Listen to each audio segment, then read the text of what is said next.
आप सभी का स्वागत करता हूं अपने अनअकैडमी के प्लेटफॉर्म पर, साथ ही साथ मेरा यूट्यूब चैनल MCG अकेडमी, जहां पर आप लोगों को प्रीवियस क्लासेस का रिवीजन देखने को मिल जाएगा। तो आप लोग जो है सब्सक्राइब जरूर कर लेना है ना। और मेरा अनअकैडमी प्रोफाइल प्रमोद सिंह रावत तो आप लोगों ने फॉलो नहीं किया है तो कर लीजिए, क्योंकि MPGS का बेटर तरीके से जो मैं आपको समझाने वाला हूँ वो यहीं पर मैं आपको समझाने वाला हूँ। आज जो है आप लोगों का अंतिम सेशन है। अंतिम सेशन में हम कृषि से संबंधित मैप जो है पढ़ेंगे, और मैप के बाद आप लोगों को पता है जो सामान्य जानकारी हम पढ़ते हैं वो आप लोगों का पढ़ेंगे। तो आज हमको पहले तो 2 मैप पढ़ना है, उसके बाद कृषि से संबंधित जो इंपॉर्टेंट फैक्ट हैं वो हमको पढ़ना है, ठीक है। और आज लास्ट क्लास है तो आज काफ़ी टाइम तक डिस्कशन चलेगा, काफ़ी सारे MCQ होंगे। तो क्वेश्चन क्लास ऐसा नहीं है 1 से 2 डेढ़ घंटे की भी हो सकती है, ठीक है। तो सबसे पहले मैं आपको बताना चाहूँगा, जो MP आप लोगों का कृषि जलवायु के बारे में बात कर रहा है, तो कृषि जलवायु के लिए कौन सा क्षेत्र कैसा है, इसको किसके आधार पर अलग अलग भागों में बांटा गया है। जैसे कि MP में जो आप लोगों का बुंदेलखंड का क्षेत्र है, बुंदेलखंड का क्षेत्र जो आप लोगों का किस चीज़ के लिए बांटा गया है, बुंदेलखंड की बात करेंगे तो आप लोग यहाँ पर देख सकते हो, तो अलग अलग चीज़ों को अलग अलग भागों में बांटा गया है। तो जैसे सर्वाधिक उत्पादन कहाँ किस चीज़ का रहता है ना, उनका नाम क्या रखा गया है, तो ये आज हम इसकी सहायता से पढ़ेंगे। सबसे पहले कृषि जलवायु की दृष्टि से MP को जो मूल रूप से हम देख पा रहे हैं, आप लोगों का 3 और 4, 5, 6, 7, 8, 9, 10 और 11 मतलब 11 भागों में विभाजित किया गया है। उत्तरी भाग को हम ग्रिड क्षेत्र के नाम से जानते हैं, ग्रिड क्षेत्र के नाम से जानते हैं, ठीक है। पहला उत्तरी भाग में सबसे जो अधिक उत्पादन आप लोगों का रहता है वो मुरैना जिले में आप लोगों का सरसों का होता है, ठीक है। फिर बात करते हैं बुंदेलखंड का पठार। फिर आप लोगों का जो है अगला है कैमूर का पठार एवं सतपुड़ा क्षेत्र। सतपुड़ा क्षेत्र भी आप लोगों का जो है कृषि जलवायु के लिए काफ़ी ज़्यादा प्रसिद्ध है, तो आप लोगों का ये वाला हो गया। उसके बाद छत्तीसगढ़ का पहाड़ी पठारी मैदान, ये आप लोगों का इसको छत्तीसगढ़ से लगा हुआ मैदान है, ये भी आप लोगों का कृषि जलवायु के लिए जो है जाना जाता है, तो इसको भी अलग भूमि कर दी गई है। हर जगह का उत्पादन मैं अभी आपको पढ़ाऊंगा, पहले तो मैं ये पढ़ा रहा हूँ कि आप लोगों का कितने भागों में बांटा गया। तो 11 भागों में बांटा गया है। 11 भाग कौन कौन से आप लोग देख लीजिए। पहला आप लोगों का जो है ग्रिड क्षेत्र, मतलब उत्तरी भाग को ग्रिड क्षेत्र के नाम से जानते हैं, बुंदेलखंड के क्षेत्र को। फिर कैमूर का पठार, सतपुड़ा पहाड़ी जो आप लोगों का लगा रहता है, छत्तीसगढ़ का उत्तरी पहाड़ी मैदानी क्षेत्र है ये आप लोगों का, छत्तीसगढ़ का मैदान, सतपुड़ा का पठार। सतपुड़ा पूरा लगता है यहाँ से यहाँ तक लगता है ना, निमाड़ के मैदान में सतपुड़ा। वैसे पहाड़ी क्षेत्रों में मैंने आपको बताया था जब, निमाड़ का मैदान एक आप लोगों का रहेगा, मध्य नर्मदा घाटी, और यहाँ पर मालवा का पठार, झाउआ पहाड़ी मैदान, ये सारी चीज़ें आप लोगों का जो है MP को कुल मिलाकर 11 भागों में इस तरीके से हमने बांटा गया है। अब हमको मूल तरीके से देखना है कि सर्वाधिक फसल का उत्पादन कौन सी फसल का कहाँ उत्पादन होता है, वो हमको आज देखना था, क्योंकि आज हमको कृषि के बारे में डाटा कलेक्ट करना है। तो मैं आपको बताना चाहूँगा, मैंने अभी आपको बताया कि सर्वाधिक सरसों का उत्पादन जो है MP के मुरैना जिले में होता है। MP का मुरैना जिला है सबसे उत्तरवर्ती जिला है MP का, है ना, उत्तरवर्ती। देखो कभी भी हम मैप पढ़ते हैं तो ऊपर आप लोग का उत्तर होता है, जिधर देखते हैं उधर ही आप लोगों का उत्तर हो जाता है, ठीक है। तो नाक की सीध में जो है ऐसा लोगों का कहना है जो हमारे नॉर्मल तरीके से पढ़ते हैं उन लोगों के अकॉर्डिंग। तो सीधी रेखा में जो आप लोगों का रहता है उत्तर रहता है, जस्ट अपोजिट आप लोगों का दक्षिण रहता है, उधर आप लोगों का राइट में है पूर्वी, और इधर आप लोगों का पश्चिमी रहता है, ठीक है। अब आप लोगों का जो विदिशा जो आप लोगों का है, विदिशा जो आप लोगों का सर्वाधिक चना उत्पादन क्षेत्र के लिए जो है जाना जाता है। तो चना उत्पादन क्षेत्र के लिए कौन सा जाना जाता है, विदिशा, ठीक है। तो चने की बात कर रहा हूँ मैं आप लोगों का, चना उत्पादन क्षेत्र आप लोगों का कौन सा है, विदिशा। विदिशा आप लोगों का सोयाबीन के लिए भी जाना जाता है, ये भी आप लोगों को यहाँ पर जो है क्लियर होना चाहिए, ठीक। अब आप लोगों का जो है सोयाबीन के लिए धार जिला भी जाना जाता है, लेकिन विदिशा जो है हम सोयाबीन के रूप में सर्वाधिक, वैसे देखो यहाँ पर जो चने छपे हुए हैं, चना भी विदिशा के लिए जाना जाता है, और सोयाबीन के लिए भी भोपाल और विदिशा आप लोगों को जाना जाता है, ठीक है। फिर बात करेंगे नरसिंहपुर। नरसिंहपुर जो आप लोगों का है दालों की फसलों के लिए, ये वाला जो मैदानी क्षेत्र आप लोगों का है। अब आप कहोगे कहाँ होती है, नर्मदा घाटी क्षेत्र है आप लोगों का, नर्मदा घाटी क्षेत्र, विंध्य क्षेत्र और सतपुड़ा। तो नर्मदा घाटी क्षेत्र, विंध्य क्षेत्र, सतपुड़ा वाले इलाके में सबसे ज़्यादा दलहनी फसलें, जैसे कि अरहर का उत्पादन हो रहा है, गेहूं का उत्पादन नर्मदा घाटी में सबसे यहाँ रहता है। होशंगाबाद जिला जो है नर्मदा घाटी के अंतर्गत आता है, तो आप लोगों का होशंगाबाद जिले में सबसे अधिक जो है गेहूं का उत्पादन रहता है। मक्की का उत्पादन MP में सबसे यहाँ छिंदवाड़ा जिले में रहता है। छिंदवाड़ा जो है आप लोगों का MP का दक्षिणवर्ती जिला है, और सबसे दक्षिणवर्ती जिला आप लोगों का ये जो सीमा दिख रही है आप लोगों को, ये सीमा जो है बुरहानपुर की है। तो सबसे दक्षिणवर्ती कभी जिला पूछा जाए तो आप लोग क्या लगाओगे भाई, बुरहानपुर लगाओगे ना। लेकिन आप लोगों को उत्पादन के रूप में देखा जाएगा छिंदवाड़ा मक्की का उत्पादन सर्वाधिक। फिर धान उत्पादन देखो, पहले छत्तीसगढ़ को धान का कटोरा कहते थे, बिकॉज ऑफ इस वाले मैदानी वाले भाग में सबसे यहाँ धान होती थी। हल्का सा भाग हमारे पास रह गया बालाघाट में, जहाँ पर सर्वाधिक धान का उत्पादन रहता है। और फिर यहाँ से आगे चले जाओ तो ये आप लोगों का जो मैदानी भाग लगता है छत्तीसगढ़ का मैदान है ना, ये छत्तीसगढ़ का मैदान मूल रूप से धान के लिए, क्योंकि यहाँ पर पानी का जो है इकट्ठा होना धान लगाने के लिए सबसे बड़ी मात्रा होती है पानी की, है ना। तो जो आप लोगों का छत्तीसगढ़ का मैदानी क्षेत्र है उसमें पानी का जो आपूर्ति पर्याप्त मात्रा में थी, इसी के चलते यहाँ पर धान की खेती सर्वाधिक मात्रा में की जाती है। अभी हमारा क्लियर हो गया, 2 ही मैप आप लोगों के थे और कोई गहन चीज़ हमको आज नहीं पढ़नी थी, इसके में पढ़ेंगे ना। फिर आज आप लोगों को जो चीज़ें मैंने पढ़ाना था ये दोनों चीज़ें हो गई। अब हम आज जो है फैक्ट की ओर बात करेंगे। आज काफ़ी सारे फैक्ट जो है हमको क्लियर करना है और आपको पूरी क्लासेस के दौरान जो भी डाउट हो आज आप क्लियर कर सकते हो। चलना शुरू करते हैं। फैक्ट में जो सबसे महत्वपूर्ण आप लोगों के लिए है आज कि हम कृषि के बारे में सारे के सारे फैक्ट जो है कलेक्ट करने वाले हैं। सबसे पहला फैक्ट जो आपके सामने दिख रहा होगा, आई थिंक तो फैक्ट में आप लोगों को सबसे महत्वपूर्ण जानकारी के रूप में कि कृषि पर निर्भरता। भाई हमारे एमपी की बात करेंगे तो एमपी में अधिकांश किसान वर्ग है, उद्योग इतना ज़्यादा नहीं है। उद्योग का मतलब उद्योग का सकल घरेलू उत्पाद में जीडीपी में उसका बात करेंगे तो ओनली लगभग 29 पॉइंट कुछ मतलब अराउंड 30% हम कह सकते हैं। लेकिन कृषि में काफ़ी ज़्यादा जो है आप लोगों का काफ़ी ज़्यादा जीडीपी में उसका योगदान रहता है। अभी हम सारी डाटा जो क्लियर डाटा कलेक्ट करेंगे अभी। ओके, एमपी में जो 79% आबादी कृषि पर निर्भर है। ऑफकोर्स अधिकांश लोग जो है कृषि पर ही निर्भर हैं एमपी में, और आप भी जो अभी पढ़ रहे हैं अधिकांश आप दोनों ही जो है आई थिंक सो कृषक परिवार से जो है संबंध रखते होंगे। मध्य प्रदेश में 6.32 लाख, ये 2011 की जनगणना के अनुसार डाटा है। 6.32 लाख जो आप लोगों का है, क्योंकि 2021 की जनगणना आप लोगों का होगी तब आप लोगों को पता चलेगा। राज्य के लगभग 49% भाग पर कृषि की जाती है। बिल्कुल भाई 49% भाग पर जो है कृषि की जाती है। और अनाज उत्पादन में बात करें तो एमपी का 9वां स्थान है, मतलब गेहूं उत्पादन में 9वां स्थान है। और देश के कुल उत्पादन का 4.65% जो है हम उत्पादित करके देते हैं। मतलब एक आपको अप्रोक्सीमेट डाटा याद रखना है तो 4.4% हम उगार करके देते हैं कंप्लीट देश का, ठीक है। और कुल उत्पादन में देश का 7वां स्थान है।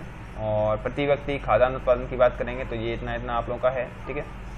प्रति हेक्टेयर उर्वरक का उपयोग आप लोगों का इतना किया जाता है, मतलब 1 हेक्टेयर जो आप लोगों का है उसमें कितना उर्वरक का उपयोग किया जाता है, क्योंकि खाद्यान्न का उत्पादन मूल रूप से इस बात पर डिपेंडेंसी करता है कि आप उसमें कौन कौन से उर्वरक कितनी मात्रा में जो है वहाँ पर डालते हो ना। तो ये सारी चीज़ें भी उसमें काफ़ी इंपॉर्टेंट रोल प्ले करती हैं। साथ ही साथ आप लोगों का क्षेत्रफल कितना है प्रति व्यक्ति द्वारा, क्योंकि हर एक पर्सन, देखो अधिकांश लोग कृषि पर निर्भर तो हैं, लेकिन हमारे यहाँ एक बेरोजगारी रहती है, प्रचंड बेरोजगारी। आप लोगों ने सुना होगा यदि अर्थव्यवस्था पढ़ा होगा तो उसमें क्या रहता है कि भाई आप लोगों की आवश्यकता नहीं होती, लेकिन आवश्यकता से अधिक व्यक्ति खेतों में काम करते हैं कि नहीं करते। तो जस्ट लाइक दैट यदि प्रत्येक व्यक्ति पर देखा जाए तो ओनली 0.30 हेक्टेयर, मतलब बहुत ही कम भूमि एक व्यक्ति के पास पड़ती है, एक डाटा के अकॉर्डिंग देखा जाए तो, है ना।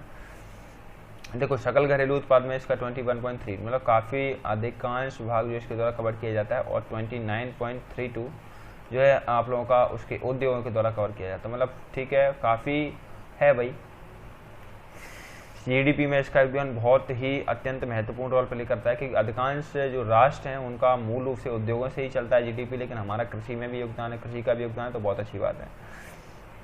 कृषि में वृद्धि दर है 12-13 के अनुसार, वो इतनी जो है आप लोगों का कलेक्ट किया गया है।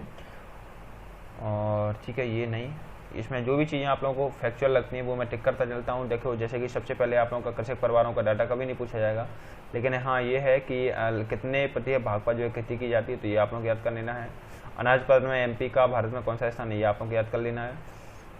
उसके बाद जो है देश में कौन सा स्थान है, ये आप लोगों को याद कर लेना है। बोया गया क्षेत्रफल ये कभी नहीं आता। जीडीपी में इसका कितना जो है योगदान है, ये चीज़ें आप लोगों को याद करना है। ये 3-4 चीज़ें आप लोगों को स्टार बना रखा है, उनको रट लीजिए। अब आप लोगों का मध्य प्रदेश भूमि उपयोग 1000 हेक्टेयर, मतलब अधिकांश भूमि है जो है आप लोगों का अलग अलग दृष्टि से उसको कृषि योग्य बनाया गया है। या कहीं पर 2 फसलें की जाती हैं, कहीं पर एक ही फसल की जाती है, कहीं पर कोई जो है बंजर भूमि पड़ी हुई है और जो कृषि के रूप में उसका यूज़ किया जा रहा है। या प्रति व्यक्ति को बोया गया क्षेत्रफल कितना, ये छोटे छोटे डाटा हैं आप लोगों का 12 and 30 के अकॉर्डिंग, तो ये आप लोगों को अपडेट कर लेना है अपने अकॉर्डिंग। फिलहाल ये आपके काम के बिल्कुल भी नहीं है ना। अब फिर आप लोगों का जो है फसलों की किस्में, जो आपको हमेशा कोई चीज़ कभी चेंज नहीं होती है तो वो आप लोगों को नहीं चेंज नहीं करना है, ठीक है। फसलों की किस्में जो आप लोगों की हैं वो किस्मों के अकॉर्डिंग बताना चाहूँगा। धान की जो फसल की किस्में हैं, क्योंकि धान अभी हाल में एमपी में बहुत मात्रा में किया जाने लगा। पहले धान का कटोरा छत्तीसगढ़ को कहते थे और शायद आज भी कहते हैं, क्योंकि जो उसका उत्तरवर्ती जो मैदान है अपना एमपी का दक्षिण लगेगा तो उसका उत्तर लगेगा, तो वो वाला जो मैदान है उसमें काफ़ी अधिक मात्रा में धान होती है। यदि बात करें फसलों की किस्में, तो फसलों की किस्में X1, R2, R4, R10, R11 और R12। अभी हमारे इधर तो आप लोग जो जानते होंगे सुगंधा, क्रांति और वनस्पति, इस तरीके की शायद आप लोग जानते होंगे, यदि जानते हैं तो। लेकिन ये जो मूल किस्में गवर्नमेंट द्वारा नाम जो उनको दिए जाते हैं वो आप लोगों का ये है। दलहन में जो है आप लोगों का ग्वालियर 3, उज्जैन 21 और आप लोगों का जो है उज्जैन 24, T3 JP, मतलब ये फसलों की किस्में हैं और कुछ भी नहीं है। अरहर में आप लोगों का जो तुअर जो आप लोगों का कहते हैं अरहर का तुअर, वो आप लोग खरबोन, प्रभाव, मुक्ता, ग्वालियर 3, टाइप 21, ये मतलब सारी चीज़ें उसका देखो जो जैसे नाम दिया गया है ग्वालियर 3, तो ग्वालियर 3 का मतलब क्या है? ग्वालियर 3 का मतलब है कि वैसे जो तुअर है वो ग्वालियर क्षेत्र में उत्पादन होती है, उसका बीज सबसे उत्तम रहता है, तो उसको ग्वालियर 3 के नाम से जान रहे हैं, ठीक है। इसी तरीके से एक विशेष क्षेत्र के आधार पर उनको जोड़ दिया जाता है, जैसे अलसी आप लोगों का जवाहर, जवाहर 70, जवाहर 552, जवाहर 1, जवाहर 7, इस तरीके से नाम उनको दे दिया जाता है। सोयाबीन, अब सोयाबीन आप लोगों का वैसे तो एमपी में देखा जाए तो आप लोगों का कहाँ मैंने बताया था अभी आपको, सोयाबीन प्रदेश कहाँ बताया था? वैसे तो हम देखते हैं तो धार जिले में सर्वाधिक उत्पादन रहता है, लेकिन उसकी फसल की किस्म का नाम बात करेंगे तो फिर आप लोगों का पंजाब 1, अंकुर, गौरव, दुर्गा, तो ये भाई किसी स्पेशल कारण से उन लोगों को नाम दिया जाता है। कपास आप लोगों को खंडवा में होता है और मालझरी, शंकर 4, ये उनकी कपास की जो है किस्मों की प्रकृति है, मतलब जो आप लोगों की फसल है उनकी प्रकृति रहती है। अब आप लोगों को जो है फसल दी गई हैं और कितने से कितना जो है वर्षा है और आप लोगों का कौन सी मिट्टी कहाँ पाई गई है, ये सारी चीज़ों को थोड़ा थोड़ा जानते हैं। कि गेहूँ जो आप लोगों का रहता है वो आप लोगों का नॉर्मली मैं बात करना चाहूँगा, अभी जो गेहूँ काटते हैं हमारे इधर इसी मौसम में काटते हैं, आप लोगों का जो है मई जून में गेहूँ को काटा जाता है, जिसको हम कहते हैं चैत्र। चैत्र का महीना चलता है, चैत वैसे हमने दिया थी क्षेत्र में, इसको कहते हैं चैत कट रहा है, चैत्र जिसको हम बेसिकली बोलते हैं, तो समय काटा जाता है। और तापक्रम इसके लिए 15 to 26 का नॉर्मल चाहिए पकने के लिए, और नॉर्मल वर्षा में इसका काम हो जाता है। औसत वर्षा में यदि बात करेंगे जैसे 75 to 100 तक उसका आसानी से जो है काम हो जाता है ना। तो यहाँ मैं क्या बता रहा था आप लोगों का, ये हो गया। हाँ सर, हेलो हाय।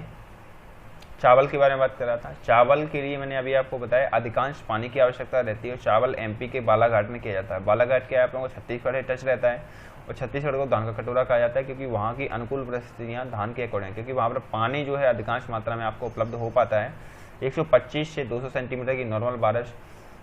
एमपी में से पचमढ़ी ही एक ऐसा स्थान है जहाँ पर 2 सेंटीमीटर की मतलब औसत से अधिक जो है बारिश रहती है ना, और कहीं पर भी एमपी में इतनी नॉर्मल बारिश नहीं होती है, मतलब ये 200 सेंटीमीटर काफ़ी ज़्यादा है एक तरीके से देखा जाए। टेम्परेचर एबनॉर्मली जो 25 to 26 का टेम्परेचर उसको पकने के लिए चाहिए, चावल को पकने के लिए। पकने का मतलब ये खेती जब तैयार होती है खेत में, उस समय की बात कर रहा हूँ मैं, ये तब की बात नहीं है कि आपका कुकर में रखा हुआ है और उस समय आप लोग बोलो कि 25 डिग्री सेल्सियस पर ही आप लोगों का जो चावल पक जाएगा, तो नॉट पॉसिबल। मिट्टी इसके लिए दोमट मिट्टी, दलदली मिट्टी, चिकनी मिट्टी, इस तरीके की मिट्टियों में ये वाली खेतियाँ जो है आप लोगों की ज़्यादा होती हैं। नॉर्मली आप लोगों का खेती जो सबसे ज़्यादा आप लोगों का अलीराजपुर में की जाती है कपास की खेती। कपास जो आप लोगों का है वो काली मिट्टी, जलोढ़ मिट्टी में पाया जाता है, और तापक्रम नॉर्मल तापक्रम की इसके लिए आवश्यकता रहती है। अधिकांश जो फसलें आप लोगों की 25-26 पर क्लियर कर देती हैं। मैक्सिमम मतलब आप लोगों का 26 पर हर एक फसल जो है तैयार हो जाती है। आप एक डाटे के अकॉर्डिंग देख सकते हो। तो कभी एक बार यदि क्वेश्चन बन जाए औसतन कितने डिग्री सेल्सियस पर जो है आप लोगों की फसलें जो है पक जाती हैं, तो औसतन बोलेंगे तो 26 पर आप लोगों की नॉर्मली पक जाती हैं ना। फिर आप लोगों का ये जो कपास वाला आप लोगों को याद कर लेना है, और जो मैं टिक कर रहा हूँ उन चीज़ों को वैसे बेसिकली अच्छे से याद कर लेना, क्योंकि वर्षा और ताप कभी कभार पूछ लिया जाता है, ये वाला एंड कपास का, ये दोनों आप लोग याद कर लेना। तुअर ज्वार चावल का इतना इंपॉर्टेंट नहीं है कि चावल वाला जो छत्तीसगढ़ से क्वेश्चन बनता है, यदि बड़े लेवल पर बनेगा क्वेश्चन तो है ना। अब आप लोगों का कृषि के आधार पर एमपी को मूल रूप से 5 भागों में बांटा गया है। जो 5 भाग कौन कौन से हैं, मैंने अभी मैप के अकॉर्डिंग आपको 11 जो मूल छोटे छोटे भाग थे वो मैंने आपको दिखाए। अब 5 जो मूल अलग अलग तरीके से उनको बांटा गया, उनके बारे में भी हम जानकारी हासिल करते हैं। पहला जो आप लोगों का है जो पश्चिम में आप लोगों का काली मिट्टी का मालवा क्षेत्र जो आप लोगों का है, काली मिट्टी वाला मालवा क्षेत्र जो आप लोगों का है वो आप लोगों का मूल रूप से फर्स्ट है। इसमें जो जिले आप लोगों के आते हैं, जिले आप लोगों को दिख रहे होंगे, मंदसौर, नीमच, रतलाम, झाबुआ, बड़वानी, हरदा, धार, देवास, उज्जैन, शाजापुर, इंदौर, खंडवा, खरगोन है ना। तो आदि जो आप लोगों के आते हैं। पश्चिमी की बात कर रहा है तो पश्चिमी देखो आप लोगों को नॉर्मली मैंने अभी बताया ये होता है उत्तर, ये होता है उत्तर, ये होता है आप लोगों का दक्षिण, ये होता है आप लोगों का पूरब, ये होता है आप लोगों का पश्चिम। तो पश्चिमी क्षेत्र में तो लगभग इस वाले इलाके की बात कर रहा है, इस वाले इलाके की बात कर रहा है जो पहला वाला मैंने आपको बताया है ना। यहीं से हम हर बार जो है वहाँ से देखेंगे, ठीक है। फिर आप लोगों का उत्तर में ज्वार गेहूं का प्रदेश, ज्वार गेहूं का प्रदेश आप लोगों का एक मुरैना है, श्योपुर है, भिंड, ग्वालियर, दतिया जो आप लोगों का रहता है, छतरपुर, टीकमगढ़ जो आप लोगों का है, वो सारी चीज़ें आप लोगों को मैं बताने वाला हूँ। 1 मिनट रुकिएगा, मैं अभी उठता हूँ, ओनली 1 मिनट प्लीज़। तो इसमें जो आप लोगों का जो मैंने यहाँ पर बताया कि चावल और ये सारी चीज़ें आप लोगों को नॉर्मली PDF से भी पढ़ लेना है एक बार। फिर बात की जाएगी मध्य प्रदेश के ऑपरेशन फ्लड। ऑपरेशन फ्लड का नाम आप लोगों ने सुना होगा। ऑपरेशन फ्लड जो है क्या है, द्वितीय चरण से प्रारंभ किया गया था। 1918 से आनंद मॉडल से प्रेरणा लेकर ऑपरेशन फ्लड के द्वितीय चरण का जो शुरुआत की गई थी। फिर आप लोगों की एक योजना चली थी आप लोगों का जो सूर्यधारा योजना, आप लोगों ने इसको पढ़ा होगा, सूर्यधारा योजना। इसमें आप लोगों का क्या था कि अनुसूचित जनजाति के लघु एवं सीमांत कृषक जो आप लोगों के थे, उनको फसलों की अन्य किस्मों के स्थान पर जो है दलहनी फसलें या तिलहनी फसलें के उत्पादन पर जोर देने के लिए इस वाले और सूर्यधारा योजना की शुरुआत की गई थी। इसमें क्या था, पहले ही निर्धारित कर दिया जाता था कि आप लोगों का जो है फसल कितने की जाने वाली, जिससे क्या है वो उसके अकॉर्डिंग उसी चीज़ को जो उत्पादन करते थे। दलहनी और तिलहनी फसलों का उन्नत एवं विपुल उत्पादन देने के लिए फसलों का बीज उपलब्ध कराना, मतलब उन लोगों को बीज उपलब्ध करवाया जाता है उसी चीज़ का जो चीज़ सरकार को करवानी होती थी, लगभग ऐसा हम कह सकते हैं। इम्पोर्टेंट फैक्ट में जो मैं टिक कर रहा हूँ उनको रट लेना ऑन टाइम। सबसे पहला आप लोगों का सोयाबीन का सर्वाधिक उत्पादकता आप लोगों का उज्जैन जिले में रहती है, धार, ठीक है। मध्य प्रदेश में पूरे देश का 59% सोयाबीन उत्पादन रहता है, तो मतलब 59% के अकॉर्डिंग देखा जाए तो काफ़ी बड़ी मात्रा जो है MP के द्वारा पूर्ति की जाती है सोयाबीन की। और सबसे अधिक उत्पादन जो है मालवा का पठार गेहूं का सबसे बड़ा उत्पादक आप लोगों का है। सबसे बड़ा अधिक उत्पादन सोयाबीन का है, मध्य प्रदेश में सर्वाधिक उत्पादन आप लोग सोयाबीन का है। और मालवा का पठार जो आप लोगों का है वो गेहूं का सबसे बड़ा उत्पादक क्षेत्र है। मालवा का पठार कौन सा रहेगा भाई, मालवा का पठार मैं आपको बताना चाहूँगा, यहाँ से आप लोग इजीली इसको देख सकते हो, ये रहा मालवा का पठार। मालवा का पठार गेहूं उत्पादन का सबसे बड़ा क्षेत्र है, ऐसा उनका मानना है, ठीक है। सर्वाधिक मूंगफली का उत्पादन भाई खरगोन जिले में होता है, ठीक है। मतलब नॉर्मल चीज़ें हैं, इनको आपको रटने का मतलब है और नॉर्मली एक बार पढ़ लोगे तो भी याद हो जाएगा। चने का उत्पादन होशंगाबाद में अभी बताया था। गन्ने का सर्वाधिक उत्पादन निर्माण क्षेत्र में होता है, निमाड़ मतलब बोलने में आ जाता है, ऐसे नहीं निमाड़ है वैसे ना। राष्ट्रीय सोयाबीन अनुसंधान केंद्र, ये क्वेश्चन आप लोगों को स्पेशली याद कर लेना है बिकॉज ऑफ फैक्चुअल क्वेश्चन है ये, तो कहाँ पर स्थित है। जो चीज़ स्पेशली बोला जाए स्थिति वाली तो वो तो आप लोगों को ऑन टाइम याद कर लेना है, क्योंकि सोयाबीन अनुसंधान केंद्र आप लोगों का कहाँ है, इंदौर में है। ऑन टाइम स्पोर्ट खत्म करो इसका ना। और जैव इकाई स्थापित जो है प्रथम जैविक इकाई इंदौर में ही स्थापित की गई थी, क्योंकि वहीं पर इसका अनुसंधान केंद्र है, इसीलिए। अवशिष्ट पदार्थों से जैविक खाद का संयंत्र जो है ग्वालियर में लगा हुआ है। मतलब जो मलमूत्र आप लोग निकलते हैं, गंदी मल जो आप लोग रहते हैं, उनसे जैविक खाद बनाई जाती है। जैविक खाद क्या होती है, हमारा जानवरों का मलमूत्र होता है, मानवीय मलमूत्र होता है, उन सभी को मिला करके जो जैविक खाद बनाई जाती है, जिससे उत्पादन में काफ़ी तीव्र वृद्धि होती है। होती क्या है, वो करते क्या है, उनको खेतों में डाल दिया जाता है तो खेत सड़ जाते हैं, फिर केंचुए उसमें उत्पन्न हो जाते हैं। कीड़े केंचुए जो उत्पन्न हो जाते हैं वो क्या है, ज़मीन में जो है जल धारण क्षमता को बढ़ा देते हैं, जिसके चलते उसकी उर्वरक क्षमता भी बढ़ जाती है, ठीक है। इस तरीके से जो है ग्वालियर में इसका संयंत्र लगा हुआ है। और सहकारी क्षेत्र में कीटनाशक संयंत्र आप लोगों का कटनी में है। सहकारी जो ग्रामीण लेवल पर आप लोगों का रहता है उसमें आप लोगों का जो कटनी में इसका लगा हुआ है। पीली क्रांति का संबंध जो आप लोगों का कृषि है भाई सरसों अलसी से, और इसका उत्पादन आप लोगों का मुरैना जिले में सबसे अधिक होता है। सरसों का उत्पादन जो आप लोगों का मुरैना जिले में द वेरी फर्स्ट होता है। आप लोगों का महिला किसानों को प्रशिक्षण उपलब्ध कराना, डेनमार्क की सरकार मतलब MP गवर्नमेंट की महिलाएं जो हैं उनको यदि प्रशिक्षण देना है कृषि के क्षेत्र में, डेनमार्क की सरकार के माध्यम से उनको संचालित किया जा रहा है। रबी हमारे यहाँ फसलें जो है, रबी की फसलें और खरीफ की फसलें दो भागों में मूल रूप से काटी जाती हैं। रबी की फसलों को क्या उनालू भी कहते हैं, तो ये उपनाम उसको आप लोगों को ध्यान रखना है कि रबी की फसलों का उपनाम उनालू है।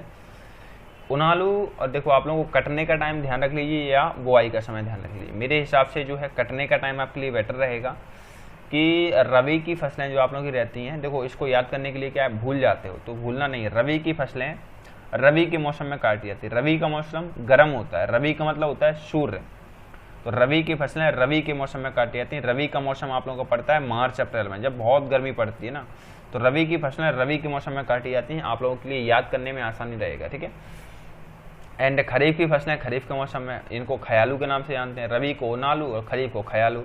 कभी कभार पेपर में बदला हुआ नाम आ जाए कि ओनालू किस मौसम में काटी जाती हैं, ओनालू की फसलें, तो आप लोग अचंभित नहीं होना है। ओनालू मतलब रबी होता है और खयालू श्यालू मतलब आप लोगों का खरीफ होता है। ये फसलें जो आप लोगों की जो है नवंबर दिसंबर में काटी जाती हैं, ठीक है।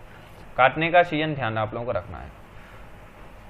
अब खरीफ की फसलों में जो मूल रूप से आप लोगों के आते हैं चावल, मक्का, बाजरा, उड़द, मूंग, तुअर, कपास, तिल, मूंगफली, सोयाबीन जो आप लोग के आते हैं, वो मतलब जो खाद्यान्न में मूल रूप से उपयोग नहीं होते। चावल और मक्का खाद्यान्न है, बाजरा भी खाद्यान्न है, उड़द भी खाद्यान्न है, मूंग, तुअर, सारी की सारी चीज़ें आप लोग का यहाँ पर उत्पन्न हो रही हैं। और आप लोगों का रबी की खरीफ के मध्य उगाई जाने वाली फसलों को हम जायद की फसलें कहते हैं। मतलब 1-2 महीने के लिए खेत को खाली छोड़ना चाहिए यदि आप अच्छे कृषक हो तो, क्योंकि खेत को यदि खाली छोड़ा जाता है तो उसमें उत्पादन क्षमता में थोड़ा वृद्धि हो जाता है और उर्वरक क्षमता भी बढ़ जाती है, जिससे क्या है काफ़ी अच्छा इफेक्ट पड़ता है उस पर। तो इसको जो है हम लोग क्या कहते हैं, उसको जायद की फसलों के नाम से जानते हैं। जो 2 महीने का खाली सीजन मिलता है उसमें लोगों को देखना चाहिए। फसलें जो है खरबूजा, तरबूज, ककड़ी, खीरा की फसलें, हरी तरकारी एवं जो है सब्जी महत्वपूर्ण फसलें आप लोगों की हैं। जो खरीफ की फसलों में आप लोगों की नॉर्मली कहें कि हरी सब्जी आप लोगों का मूल रूप से इसमें आता है। जायदाद की फसलों में खीरा, ककड़ी जो आप लोगों का आता है जायद की फसलों में आता है उन 2 महीनों में। अब आप लोगों का पूछा जाएगा भाई जोत क्या होता है। जोत का मतलब होता है जो बारिश के मौसम से पहले खेत में एक उमड़ टाइप का आता है जिसको हम जोत कहते हैं। तो सर्वाधिक कृषि जोत का आकार जो है हरदा जिले में, ये क्वेश्चन कभी नहीं बनने वाला, फिलहाल आप लोगों के लिए ये इंपॉर्टेंट है। खंडवा एवं खरगोन को सफ़ेद सोना कहा जाता है। सफ़ेद सोना क्षेत्र इसलिए कहा जाता है, सफ़ेद सोना कपास को कहते हैं। तो ये इंपॉर्टेंट फैक्ट है, इसको याद कर लेना है। खंडवा एवं खरगोन, तो खा एंड खा सफ़ेद सोना, तो खंडवा एवं खरगोन को जो है हम सफ़ेद सोना क्षेत्र कहते हैं। तो आप लोगों को इसको याद कर लेना है। एंड आप लोगों का प्रतिभूमि ये वाला नहीं, ये भी कोई इंपॉर्टेंट नहीं। हाँ ये है, राज्य का सिंचाई की दृष्टि से देश में 13वां स्थान है। चलो अच्छा है, हमारा पोजीशन मतलब इतना डाउन भी नहीं है। अभी 29 राज्य 29 में 13वां है, तो मतलब 50% से भी कम वाली कंडीशन में हम हैं। तो हमारा मतलब कंडीशन इतना एमपी का बेकार नहीं है, अच्छा है। और उर्वरकता की प्रयोग की दृष्टि से हमारा 21वां स्थान है। तो ये हमारे लिए भी और भी थोड़ा सा ठीक है, अच्छी बात है। ये तो और ज़्यादा होना चाहिए, मतलब लगभग हम 30वें स्थान पर होते तो ठीक रहता, क्योंकि उर्वरकों का आप जितना ज़्यादा प्रयोग करोगे ना, हमारी भूमि उतनी ज़्यादा बंजर हो जाएगी। हमको उर्वरकों का कम से कम प्रयोग करना है, ठीक है। उर्वरक का मतलब होता है जो आप लोग खाद्य वगैरह डालते हो। अपने पिताजियों से बोला करो भाई कम से कम खाद का इस्तेमाल करें, जिससे हमारी भूमि आज नहीं कल आने वाले 50 साल तक हमें भोजन करा सकेगी, है ना। 21वां स्थान में आपको बता चुका हूँ। अब आपको ये बताना है सर्वाधिक क्षेत्रफल पर सोयाबीन की खेती की जाती है, मैं आपको बता चुका हूँ। दूसरे स्थान पर आप लोगों को गेहूं की जाती है। और कुल मिलाकर जो है एमपी गवर्नमेंट जो है मूल रूप से 59% भाग जो है सोयाबीन उत्पादित करती है। देश का 59% सोयाबीन सिर्फ एमपी में उत्पन्न होता है। तो ये हमारे लिए एक बड़ा डाटा है, इसको याद रखना है हमको, है ना। उसके बाद आप लोगों का जो है घटता हुआ क्रम, ये कभी आपसे पूछ लिया जाता है कि उत्पादन की दृष्टि से भाई सबसे पहले और सबसे लास्ट में घटता हुआ क्रम। तो सबसे पहले आप लोगों का जो है गेहूँ, ये गलत हो गया, यहाँ पर आपका सोयाबीन और फिर आप लोग गेहूँ आना चाहिए। तो सोयाबीन, गेहूँ, चना, चावल, मक्का, कपास एवं ज्वार। कृषि योग्य भूमि जो रहती है उसके 1% भाग पर सिर्फ जो है हरी सब्जी, साग सब्जी पैदा करते हैं, जो कि हम बाज़ारों में खा पाते हैं। और दालों के क्षेत्र में वृद्धि सर्वाधिक चने के क्षेत्र में पाई जाती है। मक्का के क्षेत्र में भी, अनाजों में सर्वाधिक वृद्धि जो है, तिलहनी फसलों में, सोयाबीन में सर्वाधिक वृद्धि हुई। ये अभी रिसेंटली डाटा है, इसको आप लोग इजीली याद कर सकते हो, ओके। अब ये आप लोगों का मैंने एक बहुत ही बेहतरीन सारणी उठा करके दिया है। तो इस सारणी को आपको PDF से पढ़ लेना है। डिस्क्रिप्शन में एक लिंक मिल जाएगा, जो लोग YouTube पर देख रहे हैं उन लोगों को लिंक मिल जाएगा, तो वहाँ से डाउनलोड कर लीजिए, इसको पढ़ लीजिए, है ना। और यदि आपको नहीं मिल रहा है तो कॉन्टैक्ट नंबर डाल दीजिए, आपको स्पेशली मैं व्हाट्सएप पर भेज दूँगा, ठीक। ये जो आप लोगों के दिए गए हैं रकबा और उत्पादन। रकबा और उत्पादन का मतलब होता है ये जो स्पेशल आप लोगों के ज़िले हैं, प्रथम 3 जिलों का दिया गया है, उनका रजिस्टर्ड है कि भाई यहाँ पर ये वाली खेती ज़्यादा होती है। लेकिन प्रथम 3 जिले जो अपडेटेड हैं कि अभी वर्तमान में कहाँ हो रही है, तो ये आपके सामने ये डाटा दिया गया है। तो इसको आप लोग पढ़ोगे, और पढ़ने के लिए रटने वाली चीज़ है, सबसे पहले आप लोग गेहूँ वाला आप लोगों को रट लेना है। कहाँ रहता है गेहूँ, सोयाबीन और आप लोगों का कपास, और नहीं गेहूँ, सोयाबीन और कपास, मूल रूप से इसको रट लेना आप लोग।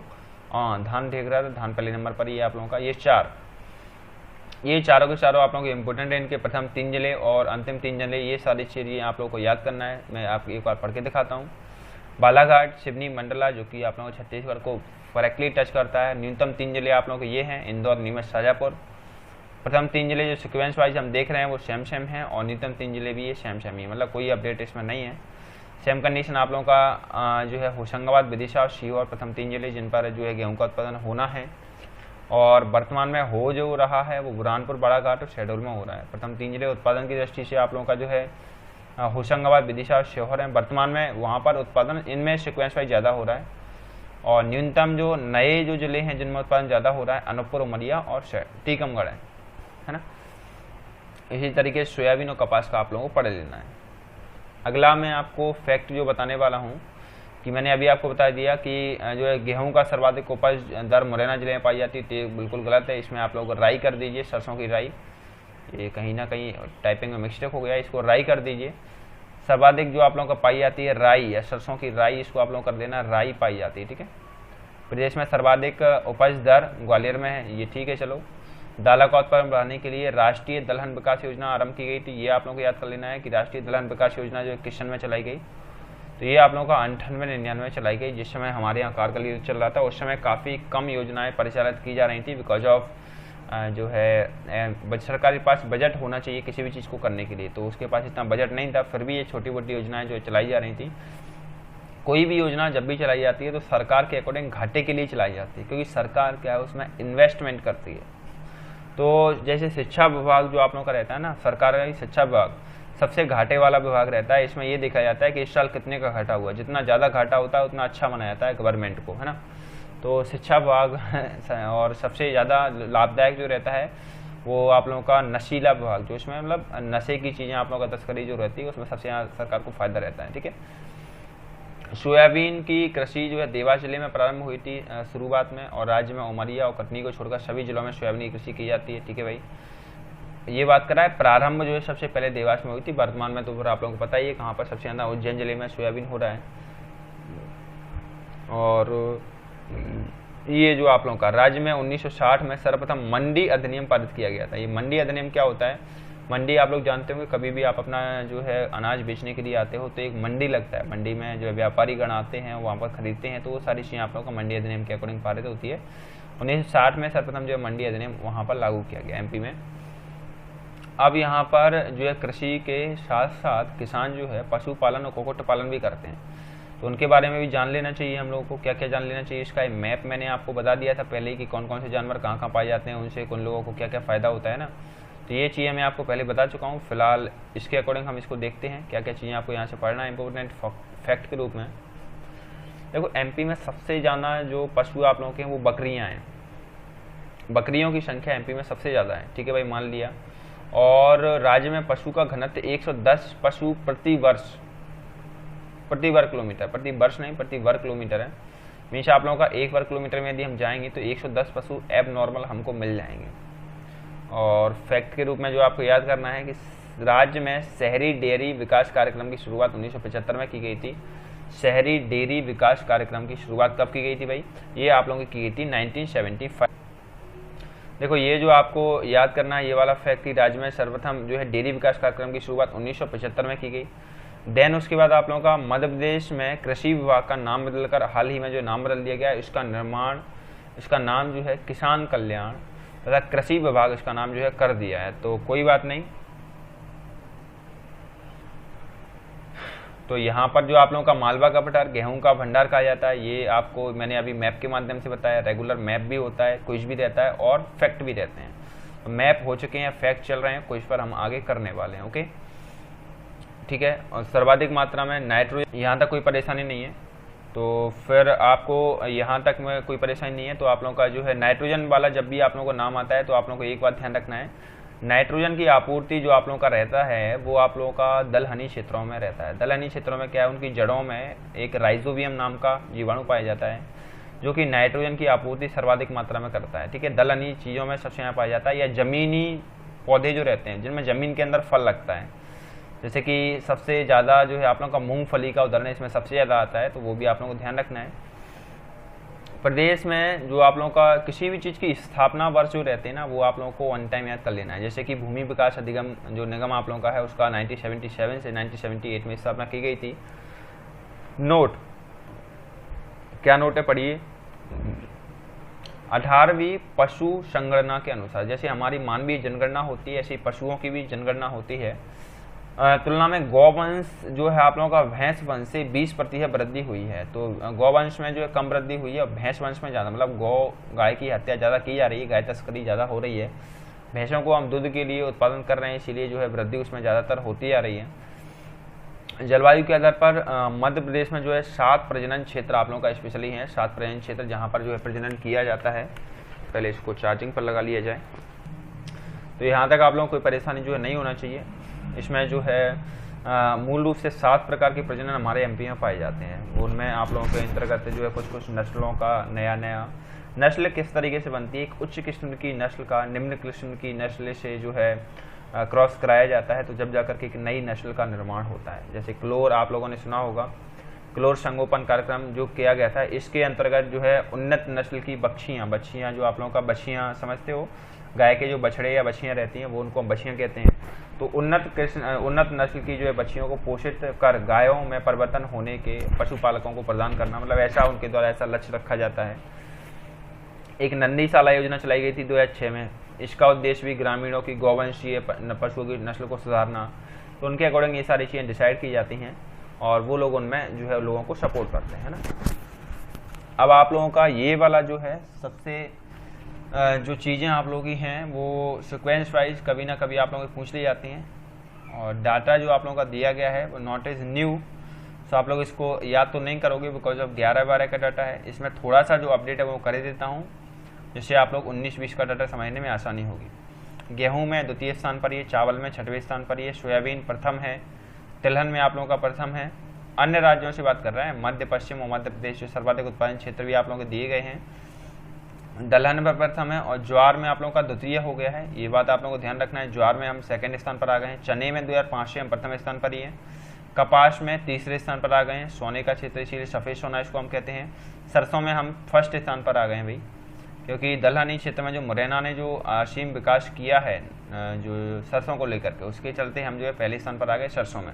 ये आपका आ भी रहा है, मुरैना, ग्वालियर और भिंड इन जिले में सबसे ज़्यादा सरसों का उत्पादन होता है। तो ये नवीन डाटा आप लोगों के लिए थोड़ा सा अपडेट हो करके, रेगुलर यही रहती हैं चीज़ें जो अपनी जो है रेगुलर उनमें उत्पादन बढ़ता जा रहा है।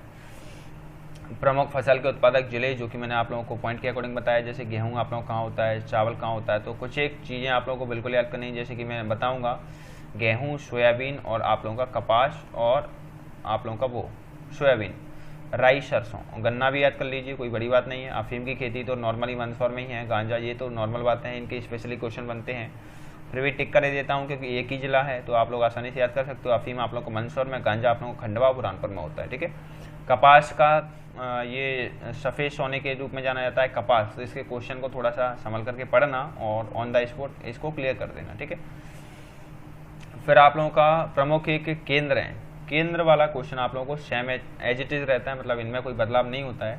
इनको हम पूरा का पूरा रटने वाले हैं ऑन टाइम। देखो भाई, धान अनुसंधान केंद्र की बात करेंगे, राष्ट्रीय धान अनुसंधान केंद्र, तो मतलब नेशनल लेवल का जो धान अनुसंधान केंद्र आप लोगों के पास है वो आप लोगों का इंदौर में है। चावल अनुसंधान केंद्र आप लोगों का बड़वानी में है, भारत में कटक जो आप लोगों का पड़ता है। कपास अनुसंधान केंद्र आप लोगों का इंदौर में है।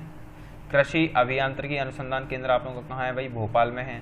कृषि अभियांत्रिकी महाविद्यालय जिसमें स्टूडेंट्स जो है तैयारियां करते हैं आप लोगों के लिए, तो आप लोगों का जबलपुर में स्थित है, JBL आप लोगों का राइट आंसर होगा इसमें। फिर आप लोगों का उद्यान महाविद्यालय, ये आप लोगों का मंदसौर में पड़ता है। एशिया का सबसे बड़ा सोयाबीन कारखाना कहाँ है भाई, उज्जैन जिले में आप लोगों का एशिया का सबसे बड़ा सोयाबीन कारखाना। प्रदेश का पहला सेल रिच जैविक खाद्य संयंत्र, सेल रिच जैविक खाद्य संयंत्र जो आप लोगों का क्या होता है, आप लोग भोपाल से पहले ही जाओगे तो कचड़े से जो चीज़ें बनाई जाती हैं उनको हम सेल रिच जैविक खाद्य संयंत्र कहते हैं। जैविक खाद्य जहाँ कर भी आ जाता है आप लोगों का, मलमूत्र पहले आप लोग क्लियर कर दिया करो, है ना, क्योंकि खाद्य जो आप लोगों का जैविक खाद्य जो बनता है उसमें मलमूत्र का बड़ा ही योगदान रहता है भाई। फिर आप लोगों का जो है ये हो गया। अब आप लोगों का मवेशियों का चारा बनाने का यंत्र धार जिले में है। प्राथमिक जैविक खेती की इकाई आप लोगों का जो है प्रथम जैविक खेती की इकाई आप लोगों का इंदौर में बनाई गई है। जवाहरलाल नेहरू कृषि विश्वविद्यालय जबलपुर में, इसको स्पेशल स्टार लगा करके कि 1-2 बार क्वेश्चन आ चुका है आप लोगों का ये वाला। और अंतर्राष्ट्रीय मक्का एवं गेहूं अनुसंधान केंद्र आप लोग खमरिया जबलपुर में प्रस्तावित है, और ये अभी वर्तमान में कंप्लीट भी हो चुका है, हाल ही में कंप्लीट हुआ है, मोदी जी ने इसका अनावरण किया था। ठीक है, इसके साथ जो आप लोगों की केंद्र शाला हैं, जो आप लोगों की शाला हैं, उनको आप लोगों को पॉइंट के रूप में एकदम याद कर लेना है, और इसका PDF मैं आपको उपलब्ध करवा दूंगा ग्रुप में, जिससे आप लोग वहाँ से डाउनलोड कर लेना और एक बार पढ़ जरूर लेना। ठीक है, अब इससे के साथ जो है आज की क्लास का जो मेन डाटा मीन्स आप लोगों का पॉइंट वाला सेशन और फैक्ट वाला सेशन और आप लोगों का जो है मैपिंग वाला सेशन कंप्लीट हो चुका है। अब हम चलते हैं MCQ की ओर। आज का पहला क्वेश्चन